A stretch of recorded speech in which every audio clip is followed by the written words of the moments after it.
Paz do Senhor, irmãos. Glória a Deus. Abra sua Bíblia comigo no livro do Êxodo, capítulo de número 3. Quando você se localiza aí, eu quero agradecer a Deus pela oportunidade de estar aqui nessa noite. Louvar a Deus pela vida do pastor César, é uma alegria conhecer o Senhor, pela vida da Vivi, uma amiga muito querida que o Senhor tem nos abençoado com a vida dela. Nós a conhecemos lá em Caruaru, né? E eu tenho certeza de que muito mais o Senhor ainda vai fazer pela vida de vocês, Vivi, muito mais. Quero agradecer pela oportunidade de estar aqui. Irmãos, pensa numa luta para chegar nesse lugar hoje. Eu saí de São Paulo, a gente acordou 4 da manhã para sair 4h30, nós saímos às 4h30 e pegamos o voo de Guarulhos, ia fazer escala em Belo Horizonte. Chegou em Belo Horizonte, não conseguia pousar, teve que ir para Ribeirão Preto, para São Paulo de novo. De São Paulo voltou para Confins, para Belo Horizonte, e voltou para Campinas, e de lá eu consegui vir para cá. Eu sei que era para nós chegarmos aqui 10 horas da manhã, nós chegamos quase 6, né? 6 horas da noite, mas viemos direto, a gente se arrumou aqui, mas eu quero louvar a Deus que tinha uma irmã abençoada aí, fez massagem no meu pé, tinha uma outra irmã que fez uma maquiagem na minha cara, colocou um troço que está pesando aqui no meu olho, que eu estou...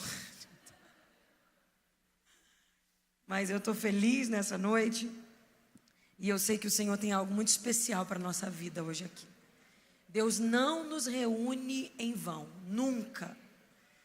Tudo tem um propósito de Deus. Você está rindo do troço pesado no meu olho, né? Capítulo 3 do livro do Êxodo, versículo de número 2.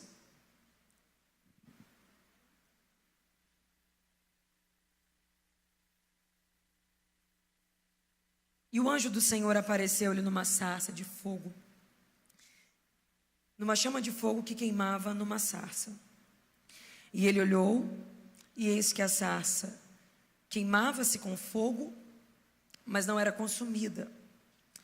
Moisés então disse: agora me virarei para lá, para ver esta grande visão. Por que é que a sarça não se queima? E quando Deus viu que ele se virara para ver, Deus bradou do meio da sarça, dizendo: Moisés, Moisés. E ele disse: eis-me aqui. E o Senhor disse: não te chegues para cá, antes tire as sandálias dos teus pés, porque o lugar em que estás é terra santa. Versículo de número 8. Eu desci, só a parte A, eu desci para libertá-los das mãos dos egípcios. Você pode dar um glória a Deus por essa palavra? Fala conosco nessa noite, Jesus. Nós desejamos ouvir a tua voz. Eu sei que o Senhor tem algo a ministrar ao nosso coração nessa noite. Deus, independente da minha condição física, eu creio no poder da tua palavra. Eu creio na manifestação do teu Espírito. Eu creio que o Senhor é poderoso para fazer infinitamente mais do que aquilo que pedimos ou pensamos, segundo o teu poder que opera em nós. Senhor, a tua palavra é poderosa, tua palavra é cheia de autoridade, tua palavra é viva e eficaz, ela é mais penetrante do que qualquer espada de 2 gumes, ela vai até a divisão da alma e do espírito, de juntas e de medulas, e ela é apta para discernir pensamentos e intenções do coração. Tua palavra tem poder de ir aonde o homem não vai, tua palavra tem poder de ir aonde a medicina não alcança, Senhor, aonde a psicologia não chega, a tua palavra é poderosa para chegar. Ela adentra os cantos mais profundos da nossa alma, para trazer verdade onde há mentira, para trazer luz onde há trevas, para trazer santidade onde há pecado. Oh, aleluia! Tua palavra é poderosa, e é por isso que eu estou falando dela nessa noite. Não vim falar daquilo que sei, da minha palavra, não. Eu vim falar do Deus Todo-Poderoso, a palavra que é verdade, a palavra que é como martelo que esmiuça a penha. Ela é pura, Senhor, e digna de toda aceitação. Então, pelo poder da tua palavra, quebra cadeias nessa noite. Pelo poder da tua palavra, liberta vidas nessa noite. Pelo poder da tua palavra, traz, Senhor, clareza à mente do teu povo que está aqui hoje, Senhor. Muda a nossa história neste lugar. Fala aos nossos corações. Dá uma direção à nossa alma. Senhor, a nossa semana só está começando.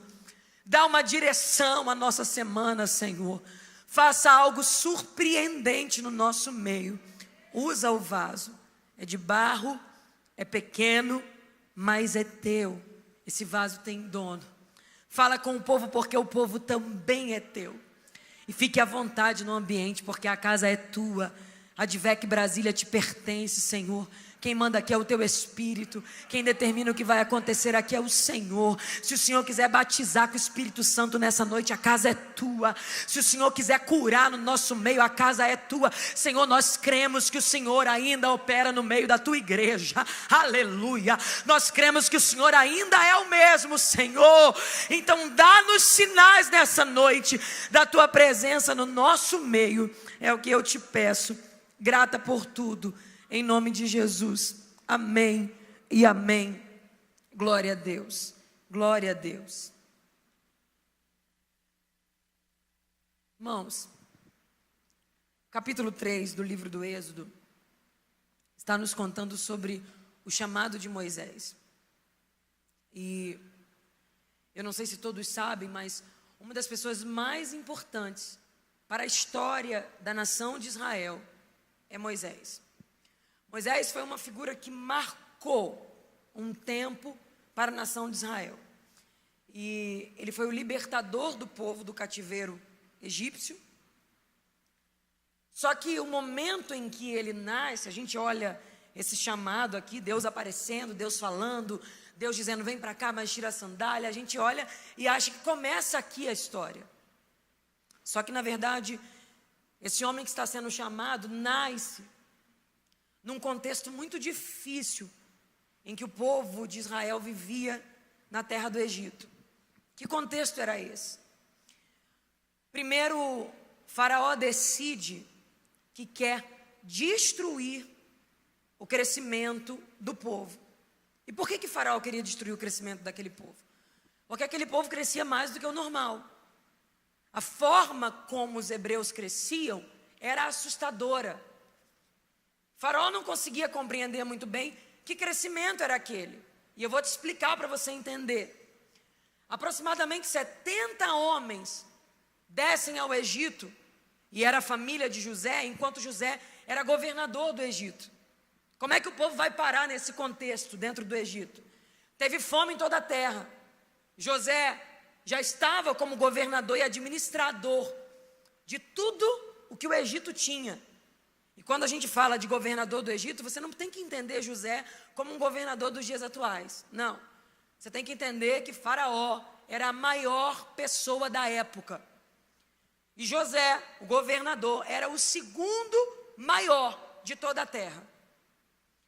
Ele já estava governando o Egito e cuidando de tudo que o Egito tinha. E o único lugar onde a fome não assolou, porque ele tinha administrado, foi o Egito. Nesse contexto, a família dele, aproximadamente 70 homens, descem ao Egito para buscar alimento. Lá, ele reconhece os irmãos dele que tinham vendido, perdoa, prepara um lugar para que eles possam plantar, colher, viver na terra do Egito. Só que o tempo passa, e esses 70 vão se multiplicando, e se multiplicam cada vez mais. E o povo que era pouco vai ficando muito. O tempo vai passando, morre José, começam a morrer as pessoas da época de José, e o povo vai crescendo, crescendo, crescendo, crescendo e crescendo, de uma maneira que assusta quem olha aquele crescimento. E a história diz que se levanta um novo faraó, que não conhecia a história de José. E quando eu li isso, eu pude compreender claramente. Se ele não conhece a história de José, ele também não conhece a história de Jacó. Se não conhece a história de Jacó, também não conhece a história de Isaac. Se não conhece a história de Isaac, também não conhece a história de Abraão. E é por isso que ele se incomoda com o crescimento daquele povo no Egito. Porque ele não sabe de onde surgiu a história daquele povo. Só que a história daquele povo não começa ali num crescimento do nada, não. A história desse povo começa com um homem chamado Abraão, que Deus diz para ele: ei, olha para o céu, meu filho. Conta as estrelas, se é que você pode contá-las. Não, não tem como. Pois é, mas é assim que vai ser a tua descendência. Você consegue contar os grãos de areia, Abraão? Também não. Pois é, mas é assim que vai ser a tua semente.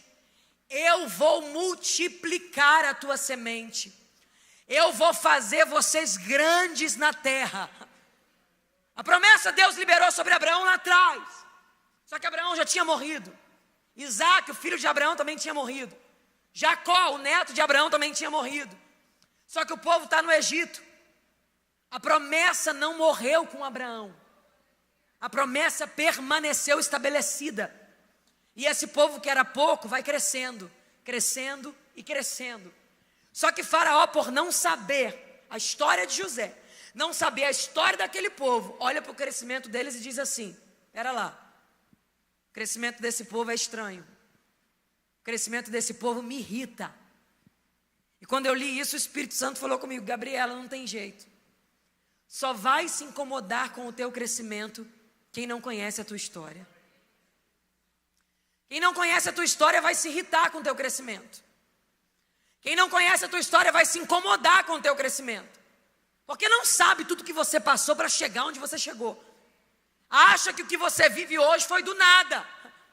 Mas você sabe o que você já viveu para chegar aonde você chegou. E se você sabe, olhe para essa pessoa que está do seu lado e fala para ela: não adianta.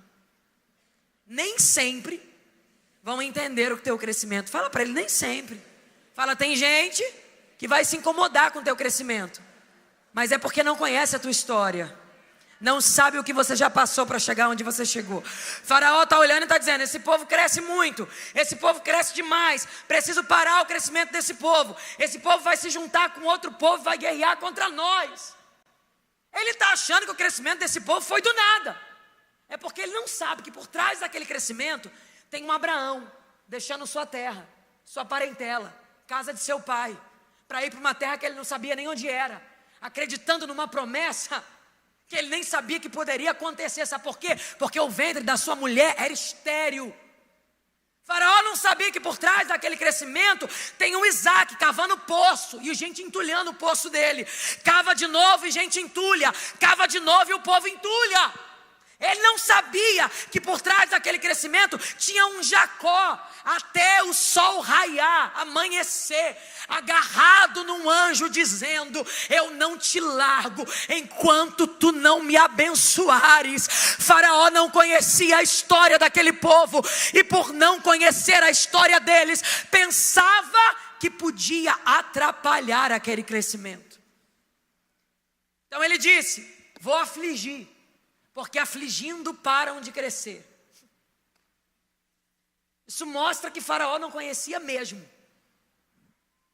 Porque se ele conhecesse, ele saberia que aflição nenhuma é capaz de sufocar uma promessa liberada por Deus.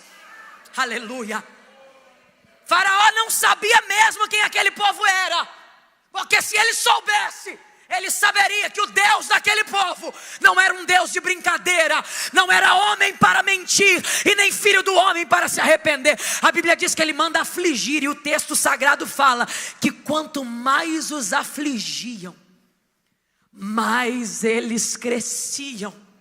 Pelo amor de Deus, seja profeta para alguém aí, sacode ele que está do teu lado e diga para ele: essa aflição não é capaz de anular a promessa de crescimento que está sobre a tua vida. Essa aflição não é capaz de sufocar tudo que Deus já falou a teu respeito. Você pode estar vivendo um período de crise, um período de aflição, um período de guerra, mas eu vim como boca de Deus dizer a você: aflição nenhuma sufoca a promessa que Deus liberou sobre a tua vida. Oh, aleluia! Aleluia! Talvez teus inimigos Talvez os opositores não tenham noção de que a boca que liberou essa promessa não foi boca de um colega. Oh, aleluia! Aflige que vão parar de crescer, mas quando ele conta de novo, pastor, o povo tinha crescido ainda mais, porque a Bíblia diz o seguinte, ó, e quanto mais afligiam, mais cresciam. Perceba que a segunda frase, mais cresciam, está ligada ao quanto mais. Quanto mais afligiam, mais cresciam. Quando eu li isso, o Senhor falou, eu já tinha um crescimento para dar a Israel. Só que Faraó decidiu atrapalhar isso. Porque ele decidiu atrapalhar. Eu coloquei a mão e tripliquei o crescimento. Eu quero liberar uma palavra profética sobre essa igreja. Por causa desta oposição que você tem vivido, Deus vai fazer 10 vezes mais do que Ele já tinha decidido fazer na tua vida. Por causa dessas lutas e dessas afrontas, Deus vai te surpreender ainda mais. Aleluia! Quando ele viu que não tinha jeito, ele falou, mata os meninos. O historiador Flávio Josefo conta que já tinha pairado sobre os ouvidos de todo o Egito que o libertador estava para nascer. Ele sabia que já tinha alguém especial vindo por aí. Era um rapaz que Deus tinha olhado e tinha dito, esse rapaz eu vou usar para mudar a história do meu povo. Vai ser o pastor que vai conduzir o meu povo no deserto. Mata todos os meninos. A história conta que dava para se ouvir o choro das hebreias à distância. Porque muitos meninos hebreus morreram. Muitos. Mas uma mulher chamada Joquebede tem um filho. Esconde ele por 3 meses. E depois percebe que não pode mais escondê-lo. Faz um cestinho de juncos. Coloca o menino às margens do rio Nilo, entre os juncos. A filha de Faraó vem se banhar. E quando ela está se banhando, ela entre os juncos enxerga um cesto de juncos. Irmãos, a Bíblia é incrível. O cesto era de juncos. E estava entre os juncos. Você pode ler depois, você vai ver. É a mesma coisa que colocar cinza no cinza. Branco no branco. Não dá para ver. Tanto que a história conta que as criadas passeavam ao redor do Nilo. Elas não viram. Quem é que viu? A filha de Faraó. Porque é assim. Quando chega a hora de Deus cumprir o que prometeu, Ele faz gente que não conseguiria enxergar. Ele faz pessoas que você diz assim, fulano nunca. Não adianta. Ele fez o olhar da menina saltar e ela disse, tem um cestinho ali. Vai buscar. Quando o cesto vem, ela destampa e diz, é um hebreu. A filha de Faraó decide então que vai criar Moisés. E Moisés se torna príncipe do Egito. Todo tipo de conhecimento do Egito Moisés aprendeu. Tudo sobre ciência, tudo sobre matemática, tudo sobre a cultura, tudo sobre a língua, tudo sobre astros, tudo que você possa imaginar de conhecimento, cultura e bom e melhor, roupa, sapato, ouro, tudo. Moisés tinha tudo do melhor. O Egito ensinou tudo para Moisés, tudo. Tudo que o Egito podia ensinar, o Egito ensinou. Mas teve uma coisa que Moisés não aprendeu no Egito. Porque o Egito não podia ensinar. O Egito não ensinou Moisés a ser pastor. E Deus tinha chamado ele para isso. E como Deus tinha chamado ele para isso, Deus encaminha Moisés para uma escola chamada Deserto de Midian. Porque se tem uma escola boa que Deus usa para trazer a nossa essência para fora, se chama deserto. Não, o diabo me levou. Não, quem está te deixando viver isso é Deus. Quem está te deixando passar essa crise é o Senhor. pode dar essa glória toda para o diabo, porque essa glória não é dele. Quem está te deixando ser amassado é Deus.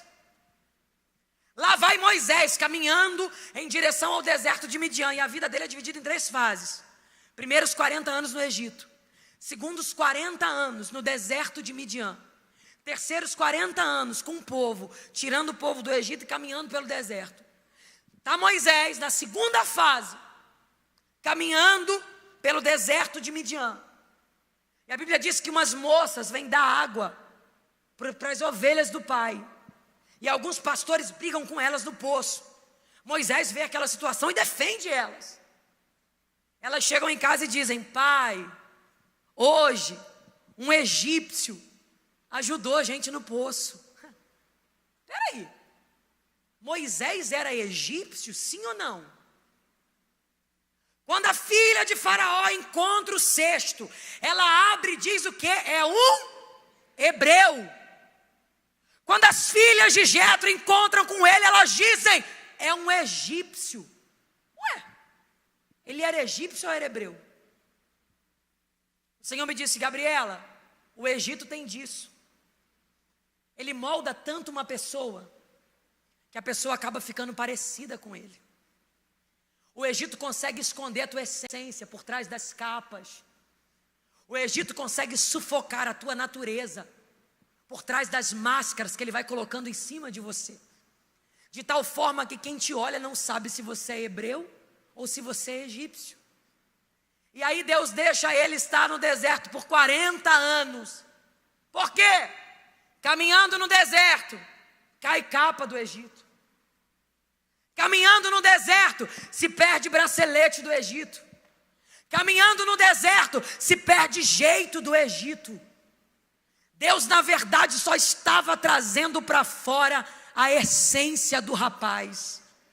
Eu não sei para quem profetizo nessa noite, mas eu vim como boca de Deus dizer a alguém: essa luta que você está vivendo não é para te matar, é Deus resgatando de volta a tua essência.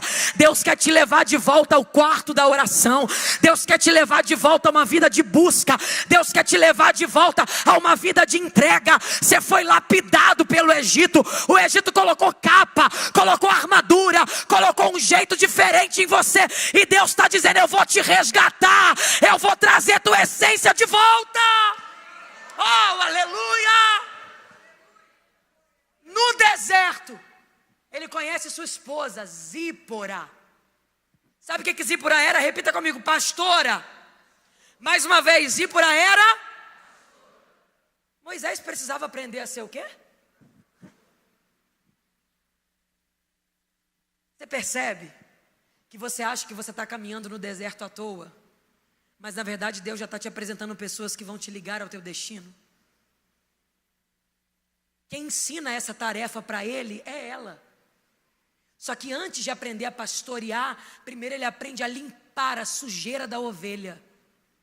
Porque se você não está pronto para limpar a sujeira do rebanho, tu não pode ser um pastor. Se você não está pronto para limpar a sujeira da tua casa, tu não é um bom sacerdote lá dentro. Um bom pastor não se conforma em saber que tem sujeira no meio do rebanho. Oh, meu Deus.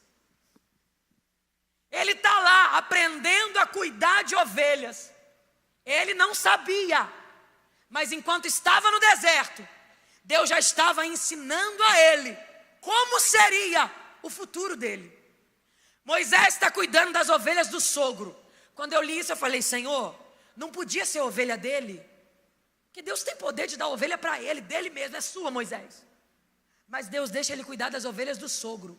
Quando eu li isso, eu falei: Senhor, é um nível de humilhação muito grande, porque no Egito ele tinha tudo, e agora nem as ovelhas dele não são nem dele. Deus falou: Gabriela, entenda, aquilo não era um castigo, aquilo era um estágio.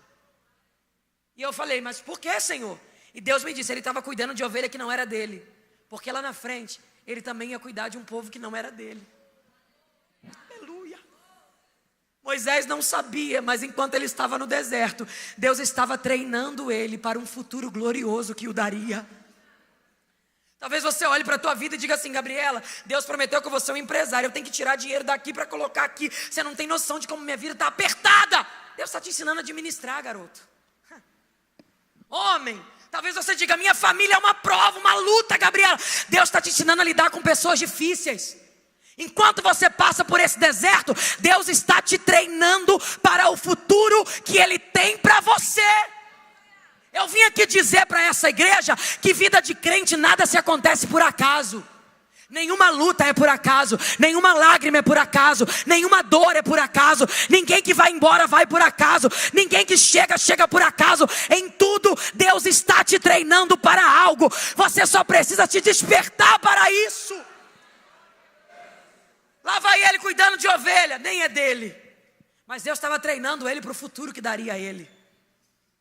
Cuida de ovelha, cuida de ovelha, cuida de ovelha. Quanta humilhação, quanta vergonha, quanta desonra. Cuida de ovelha, cuida de ovelha. E lá se vão 39, 40 anos. Até que um dia, ele está conduzindo as ovelhas do seu sogro até atrás do Horebe, o monte de Deus. E o historiador diz que ali era o lugar onde o alimento era melhor. Vai ele com as ovelhas. Quando Deus vê Moisés conduzindo a ovelha que não é dele para comer num pasto melhor, Deus olha e diz: agora tu está pronto, porque agora tu aprendeu a dar o melhor àquilo que não é teu. Porque ele teria que fazer isso com o povo que era de Deus. Você entende o que Deus estava ensinando para ele? Tu vai cuidar, tu vai tratar da melhor maneira, tu vai abraçar, tu vai amar, mas quem toma decisões aqui sou eu. Era isso que Deus estava ensinando. Você dá o melhor alimento, você cuida, você limpa, faz tudo, mas lembra que tem dono. Aleluia. Sinto graça de Deus aqui. Alabacandarabachúria. Talvez a tua história esteja passando por um trajeto que você não está entendendo nada. Porque tu acha que Moisés estava entendendo o que estava acontecendo? Não entendia, era nada. Mas o dono da tua história te trouxe aqui para te dizer: eu estou te treinando porque eu tenho um futuro glorioso para você. Eu estou adestrando tuas mãos para a batalha. Oh, aleluia. Lá vai Moisés com as ovelhas, pastor, para trás do Horebe. Está ele caminhando no deserto. De repente ele percebe que tem uma sarça queimando. E você vai ver que ele se destaca essa, porque alguma coisa diferente acontece. Porque na verdade no deserto, pela condição climática, a sarça era um pequeno arbusto seco. Então pela condição climática, entrava em combustão muito fácil. Essa cena era uma cena comum de se acontecer. O incomum é o que Moisés percebe, porque ele está indo e está vendo uma sarça pegando fogo. Vamos embora, ovelha. Você está percebendo que a sarça está pegando fogo, mas ela não queima? Estranho. E pega fogo e não queima. E ele está dizendo: estranho. Aí o versículo que nós lemos, versículo 3. Moisés então disse: agora me virarei para lá, para ver esta visão. Por que é que a sarça não se queima? Ele está achando estranho, porque está pegando fogo, mas não queima. Só que ele diz assim: agora me virarei para lá. Irmãos, pensa comigo. Se Moisés está tendo que dizer que vai se virar, olhe para cá, a bateria está atrás de mim. Na direção em que estou, consigo ver a bateria? Sim ou não? Por que não consigo? Porque eu estou na direção contrária. Se eu quero ver, eu tenho que fazer o quê? Me virar. O que Moisés está dizendo é exatamente isso. Agora vão me virar para lá, porque a sarça está na direção contrária dele. Ele tem um caminho traçado, pastor. Ele tem uma direção pela qual ele quer ir. Só que enquanto ele vai, Deus está chamando a atenção dele aqui. Moisés não sai com as ovelhas sem rumo, não. Ele tem um caminho para ir. Só que enquanto ele está indo, ele percebe que Deus está chamando a atenção dele na direção contrária. Então ele está daqui dizendo: estranho, acho que eu vou me virar. Acho que eu vou me virar para ver. Acho que eu preciso me virar para ver. E olha como é que a Bíblia é linda, versículo 4. E quando Deus viu que Moisés se virara. Quando Deus viu que ele virou, Moisés sai daqui dizendo, preciso olhar, preciso ver. Enquanto ele está querendo virar, Deus está da sarça mudo. E ele está, quero virar, vou virar. Mas a Bíblia diz, e quando Deus viu que ele fez isso, ó. Aí o texto diz que do meio da sarça Deus gritou, Moisés, Moisés. Sabe por quê? Olhe para cá, entenda isso. O que Deus está chamando ele para ver, está na direção contrária que ele está. Para eu dar atenção, para ele dar atenção ao que Deus quer que ele dê, ele vai ter que fazer isso. E fazer isso é o mesmo que abandonar isso aqui, ó. Ele tem uma rota traçada, mas Deus está chamando a atenção dele em outra rota. Sabe qual é o nosso problema? A gente quer a rota de Deus, mas quer a nossa. E enquanto é isso, Deus está assim, ó. Você vai ver que no versículo de número 2, a Bíblia diz, o anjo do Senhor lhe apareceu no meio de uma sarça. O Senhor já estava ali. Só que a única hora que Deus fala, a Bíblia diz, e quando Deus viu que Moisés virou. Não é quando Deus viu que Moisés queria virar. Não é quando Deus viu que Moisés gostaria de virar. É quando Deus viu que ele virou. O Espírito Santo falou comigo, Gabriela, para viver manifestações da minha parte, tem que mais do que querer, tem que ter atitude de quem quer. Sabe qual é o nosso problema? A gente quer muito. Eu quero ver, Senhor. Me mostra, Senhor. Me mostra. Deus está dizendo, quer mesmo? Então vira. Esquece o que você planejou aí no teu caminho, vem viver o meu caminho. Esquece o que você desenhou aí no teu projeto e vem viver o meu projeto. Esquece o que você traçou aí na tua rota e vem viver a minha rota. Eu sei que não é fácil abdicar de algumas coisas, esquecer algumas coisas, mas eu vim dizer a alguém nessa noite, tem manifestações de Deus te esperando, ter uma atitude. Deus quer que você tenha atitude. Você está querendo muito e está fazendo pouco. Você está dizendo que quer bastante, mas tem pouca atitude de quem quer. A Bíblia diz que quando Deus viu que ele fez isso, ó, aí Deus disse, agora está pronto. E o Senhor bradou do meio da sarça, Moisés, Moisés. Deus já estava lá, o fogo já estava queimando, mas enquanto ele não se virou, ele não ouviu a voz de Deus. Você consegue entender isso? Deus já estava lá, o fogo já estava queimando, mas enquanto ele não se virou, ele não ouviu a voz de Deus. Sabe por que é que a tua vida está rasa, morna e fria? Não é porque Deus não faz mais, não é porque o fogo não arde mais, é porque você está na rota errada. É porque você está escolhendo a tua direção ao invés de dar atenção ao que Deus está te chamando para viver. Que você está negligenciando, aleluia. Deus te sentou nessa cadeira hoje para te dizer que eu tenho para você maior do que isso que você está vivendo. Eu tenho manifestações maiores para a tua vida. Eu tenho milagres maiores para a tua história. Eu não te chamei só para ser um crente que senta na cadeira e vem domingo à noite assistir culto, não. Eu te chamei para ser alguém que vai ver a minha glória, que vai sentir a minha presença, que vai viver experiências comigo. Talvez você esteja aqui, você sabe que você é um profeta, você sabe que você é uma voz que Deus levantou neste tempo. Teu chamado está atrasado, teu ministério está parado, e Deus te sentou nessa cadeira para dizer, vem dar atenção à minha voz, deixa eu te revelar o que eu quero fazer na tua vida. Pega na mão dessa pessoa e fala para ela, Deus tem mais para você. Não, faz uma cara de profeta. Eu sei que não existe isso, tá? Mas é para dar emoção. Vou te ensinar como é que é, franze a testa. Faz, franze a testa. Fecha um pouquinho o olho, na medida. Não olha devagar não, olha rápido para dar medo mesmo. Olha rápido para ele assustar. Olha na cara dele e fala para ele, Deus tem mais para a tua vida. Você está vivendo essa vida medíocre porque você quer. Fala: Deus tem mais para o teu ministério. Deus tem mais para a tua família. Deus tem mais para a tua história. Tem unção separada para você. Oh, tem línguas novas separadas para você. Tem manifestações de Deus separadas para você. Deus está dizendo: esse ano é o ano da tua vida. Este ano é o ano da tua história. Esse é o teu ano. Mas para isso, você precisa fazer isso, ó. Não importa o que está do lado de cá. Você está agarrado a um monte de coisa que te tira do teu foco. Você está agarrado a um monte de coisa que te embaraça a vista. Hoje Deus está te convidando a fazer isso, ó.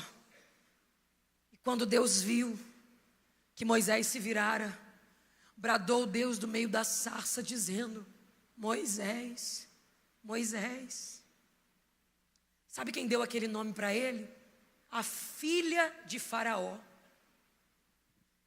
Sabe quem chamou ele por esse nome primeiro? O Egito. Só que a boca de Deus se abre para dizer: Moisés, Moisés. É Deus dizendo: não importa aonde é que o teu nome passou antes. Não importa na boca de quem o teu nome esteve antes. Você vai saber que quando a minha boca chama o teu nome, eu reinicio a tua história para algo diferente. Deus quer pronunciar o teu nome hoje. Deus quer mudar a tua realidade hoje. Deus quer chamar você de dentro dessa cova hoje.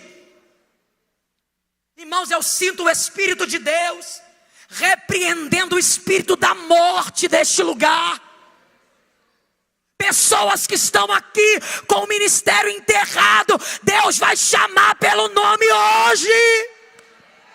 A tocha do Senhor vai arder no teu coração de novo. Aleluia. Oh, aleluia. Deus que eu sirvo é esse. Não tem problema qual é o nível do deserto que você está. A Bíblia diz que Deus fala para ele: Moisés, vem para cá. Mas antes disso, não vem não. Primeiro tira a sandália do teu pé. Porque o lugar onde você está é terra santa. Aí vai Moisés tirar a sandália do pé. Deus disse que a terra era o quê? Terra era o quê? Deus está falando que a santidade dele estava naquele lugar. Então Deus disse para ele: tira a sandália do teu pé.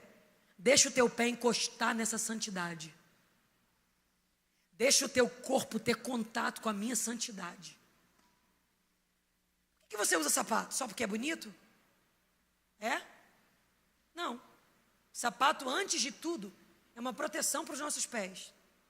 Para não deixar a gente ter contato com o chão, com sujeira, com tudo, qualquer coisa que pode causar danos à nossa saúde.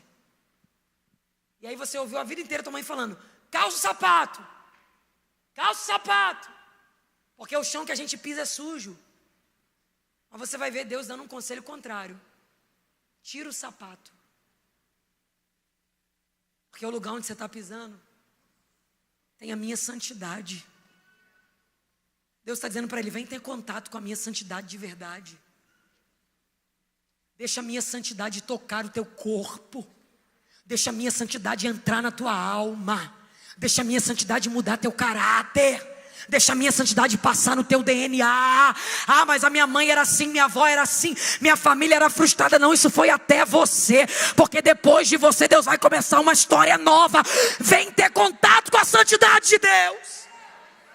Vem. Não fica só sentado na cadeira da igreja, não. Vem ter contato com a santidade. Não seja só um crente de domingo, não. Deixa a santidade passar no teu sangue. Aleluia. Aleluia. Porque evangelho é isso. Ou você respira ele, ou você sente ele nos teus poros, ou ele não faz sentido para você. Evangelho tem que pulsar no teu coração. Evangelho tem que passar na tua veia. Aleluia. Aleluia. Porque senão não faz sentido. Viver o que esse Jesus pregou. Alguém vai dizer, o que esse Jesus pregou é doideira. É porque o evangelho ainda não entrou na tua alma. Porque quando ele entrar, tu vai entender que tu não precisa ser o maior aqui. Porque aqui o menor será maior lá. Deus está convidando Moisés para viver. Vem ter contato com a minha santidade. Deixa ela tocar em você. Deus fala para ele, Moisés, sabe quem sou eu? Eu sou o Deus de Abraão, o Deus de Isaac e o Deus de Israel. Aleluia. Lembra que eu te falei que levantou um faraó que não conhecia a história de José? Se não conhecia José, não conhecia Jacó, não conhecia Isaac nem Abraão, lembra? E era por isso que ele queria destruir o crescimento do povo. Olha uma das primeiras coisas que Deus diz a Moisés. Sabe quem sou eu? Deus de Abraão, o Deus de Isaac e o Deus de Jacó. É Deus dizendo, não importa o que Faraó sabe sobre vocês, eu conheço tua história. Bate no ombro de alguém e fala, Deus conhece tua história. Não importa o que falam a teu respeito, Deus conhece a tua história. Deus sabe tudo que você passou para chegar até aqui. Deus sabe todas as lutas que você já viveu. Deus sabe todos os desertos que você já enfrentou. E Ele está dizendo, eu sou o Deus que respalda a tua história. Eu conheço a tua história. Sabe por que ninguém vai atrapalhar teu crescimento? Porque o Deus da tua história se manifestou a teu favor.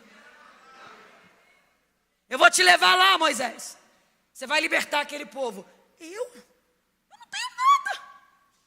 Eu não sou ninguém. Deus falou, o que você tem na mão? Uma vara. Coloca a vara no chão.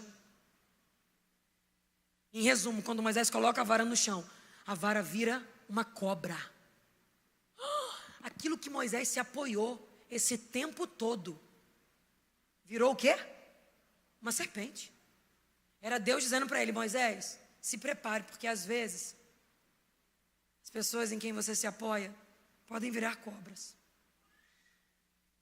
Mas não tem problema. O lugar da minha santidade revela quem é e quem não é. Vim liberar essa palavra sobre essa igreja. Não vai ficar ninguém disfarçado do teu lado. Não vai ficar ninguém fingindo que é o que não é. A santidade de Deus vai revelar para você quem está e quem não está do teu lado. É macandarabachúria. Mas olha o que Deus disse para ele, Moisés se assusta e foge.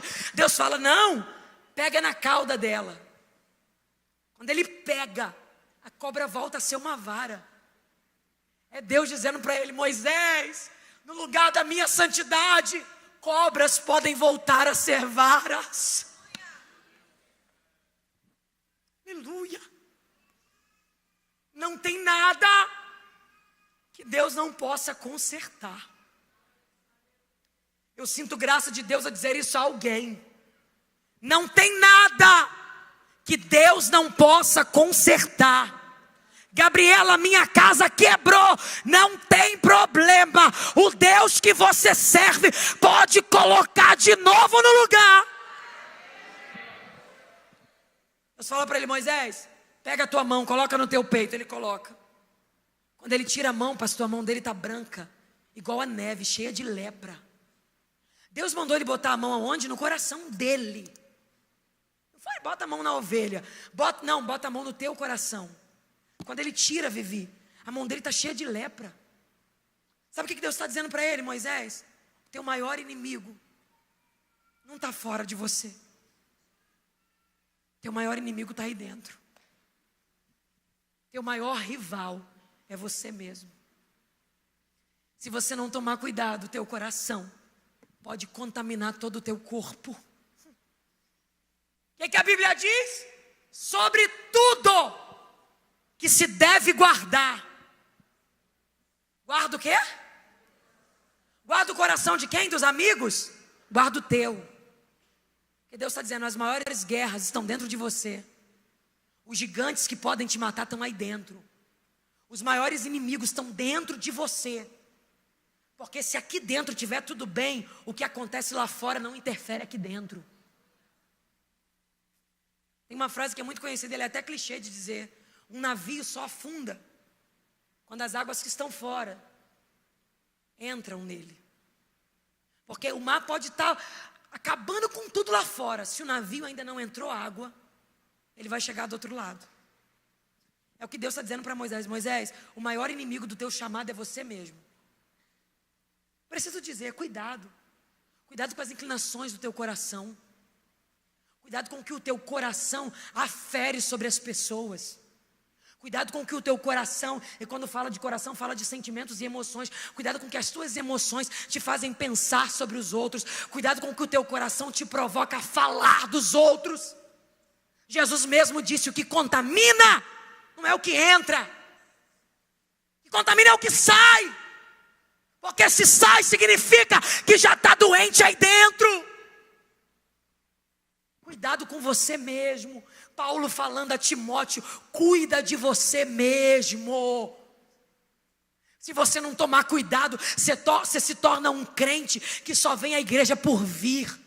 Se você não tomar cuidado, já vira hábito botar roupa de crente, botar sapato de crente, vir para o culto vez ou outra. Deus está dizendo: cuida de você, avalia tuas emoções, avalia teu coração, avalia tua vida espiritual. Talvez a tua oração virou oração repetitiva. Senhor Deus, amém. Só ora na hora do almoço. Deus está dizendo: se avalia.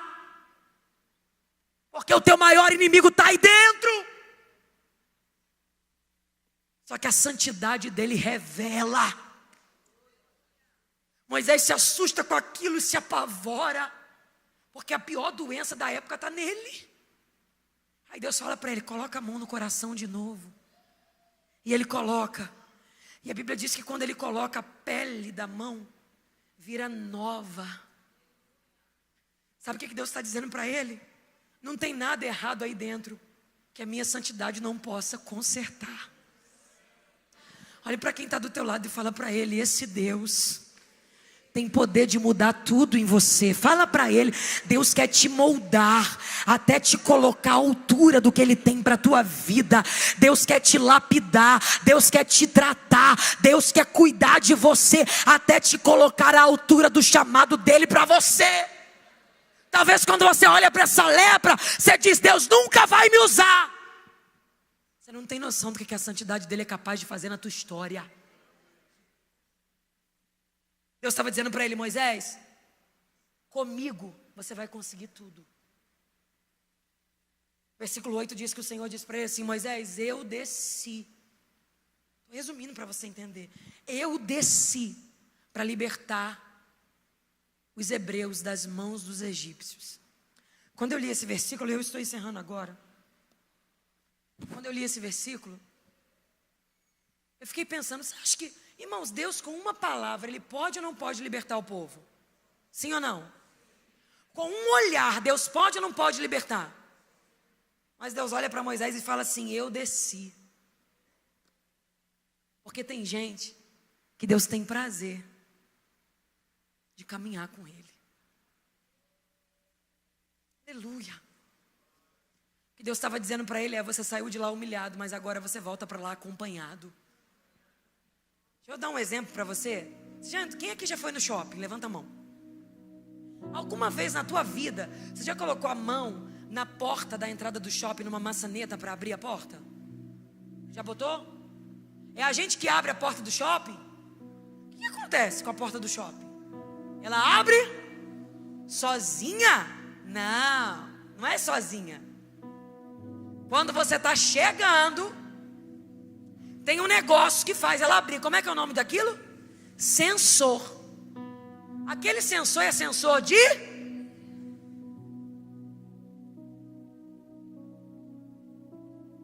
Quando a porta entende, tem uma presença aqui, ela faz isso, ó.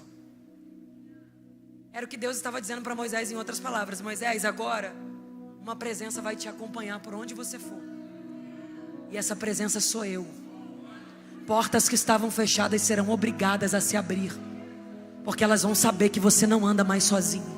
teus inimigos serão obrigados a te respeitar, porque eles saberão que você não anda mais sozinho. Aquela crise que estava lá vai ser obrigada a cessar, porque vai saber, ele não está mais sozinho. Eu vim aqui dizer para você que não vai dar errado, porque hoje você volta para tua casa acompanhado. Hoje a presença do Espírito volta com você para lá. Deus vai libertar tua família, Deus vai libertar teus filhos, Deus vai salvar do maior ao menor. Não vai ficar ninguém de fora, porque a presença hoje pisa com você naquela terra, e ela vai fazer diferença na tua vida.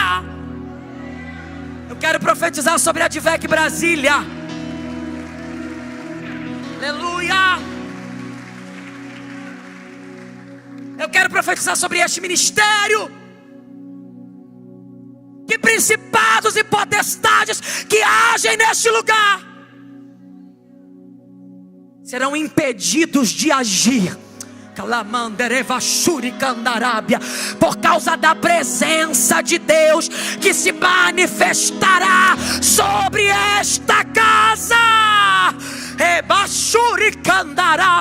Eu não sei se toda a igreja sente o que eu estou sentindo aqui, mas um guerreiro do céu desceu neste lugar nessa noite.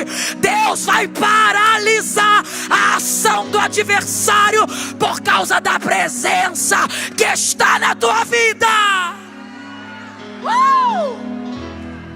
Aleluia.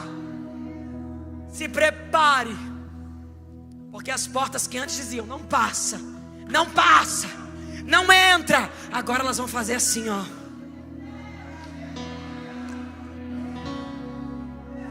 Isso é tão verdade, pastor.